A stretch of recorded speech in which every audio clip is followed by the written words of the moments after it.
PBPH hutan alam dan hutan tanaman seluas 1.010.592 hektar, serta 6 perusahaan di bidang tambang.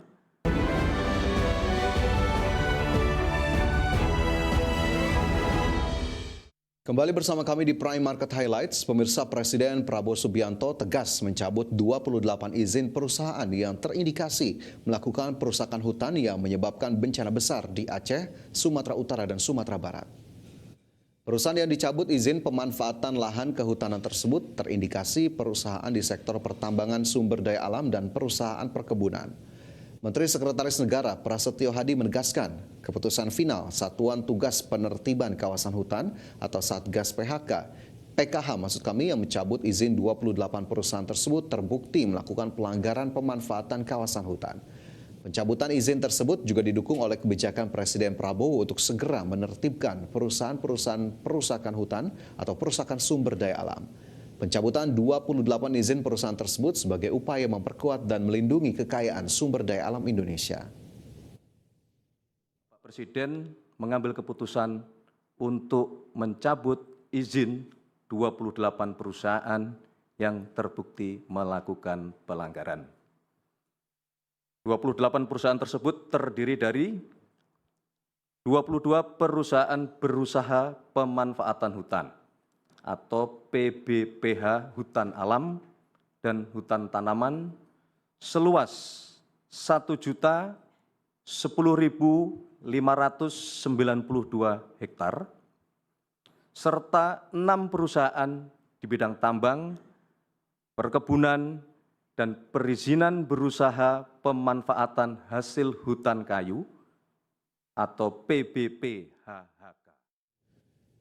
Sementara itu, pemirsa, organisasi Sawit Watch menilai kebijakan pencabutan izin 28 perusahaan yang terindikasi melakukan perusakan lingkungan dan kawasan hutan yang menyebabkan bencana ekologis di Sumatera sangat tepat dilakukan pemerintah. Direktur Eksekutif Sawit Watch Ahmad Surambo menegaskan pencabutan 28 izin perusahaan tersebut menjadi langkah awal pemerintah untuk memperbaiki tata kelola pemanfaatan lahan kehutanan sebagai produktivitas industri kelapa sawit yang dikelola korporasi. Untuk itu, Sawit Watch berharap adanya transparansi para stakeholder dalam pengelolaan lahan yang diperuntukkan sebagai perkebunan kelapa sawit, di mana hal ini akan menjadi titik terang pemanfaatan kawasan hutan yang benar-benar produktif dan tidak merusak alam dan lingkungan hidup. Secara khusus, Sawit Watch mengusulkan agar izin pemanfaatan lahan perhutanan tetap diberikan kepada masyarakat, bukan ke korporasi, sebagai hak pengelolaan sumber daya alam untuk kesejahteraan masyarakat. Kami Sawit Watch mengapresiasi terhadap pengumuman tentang pencabutan izin 28 perusahaan di 3 provinsi yang terkena bencana ekologis banjir kemarin. Nah, tapi ada catatan di balik itu. Jadi kami melihatnya pencabutan izin ini merupakan satu langkah awal untuk katakanlah proses-proses selanjutnya. Ini bencana ekologis, bukan suatu takdir, sehingga harus diikuti juga dengan tanggung jawab berkenaan dengan kejahatan korporasi untuk pidana dan perdatanya seperti apa. Sehingga tidak terjadi yang namanya ganti baju. Dari satu perusahaan dicabut izinnya, terus diberikan ke perusahaan yang lain, itu kan tidak menyelesaikan masalah. Perlu dilakukan review terhadap wilayah mana yang masih harus dipulihkan. 28 perusahaan yang terbukti melanggar aturan terkait pemanfaatan hutan di 3 provinsi Sumatera, yakni Aceh, Sumatera Utara, dan Sumatera Barat, izinnya resmi dicabut Presiden Prabowo Subianto imbas bencana Sumatera. Perizinan ke-28 perusahaan tersebut terkait pemanfaatan hutan, izin usaha pertambangan, dan IUP perkebunan di Aceh, Sumatera Utara, dan Sumatera Barat. Bencana hidrometeorologi dan ekologis yang menyebabkan banjir besar di Sumatera terbukti disebabkan oleh kerusakan kawasan hutan. Presiden Prabowo Subianto pun tegas mencabut 28 izin perusahaan yang terbukti menyebabkan kerusakan lingkungan dan hutan. Pencabutan izin usaha di kawasan tersebut merupakan hasil audit Satuan Tugas Penerbitan Kawasan Hutan atau Satgas PKH yang memutuskan 28 perusahaan tambang maupun perkebunan kelapa sawit terbukti menyalahi aturan.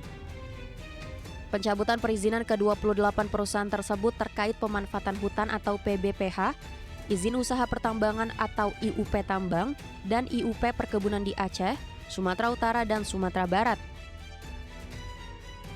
Total dari luas perizinan yang dicabut adalah 22 perusahaan berusaha pemanfaatan hutan atau PBPH, hutan alam dan hutan tanaman seluas 1.010.592 hektar, serta 6 perusahaan di bidang tambang, perkebunan, dan perizinan berusaha pemanfaatan hasil hutan kayu atau PBPHHK.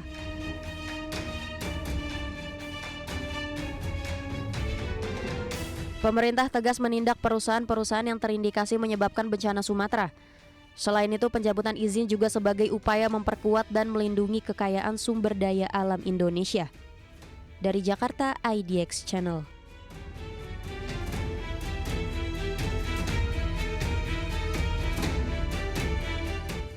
Kementerian Perindustrian mendukung rencana pembentukan Badan Usaha Milik Negara atau BUMN Tekstil.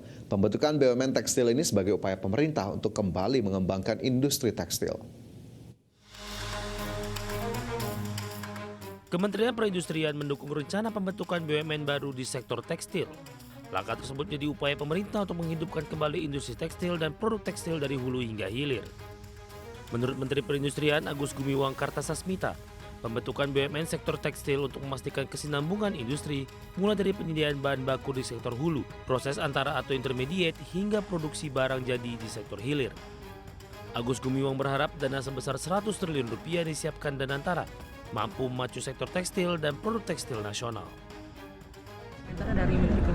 Ya, saya kira itu kan bagian dari pemerintah untuk mengembangkan industri tekstil ya, dari hulu sampai ke intermediate sampai ke hilir.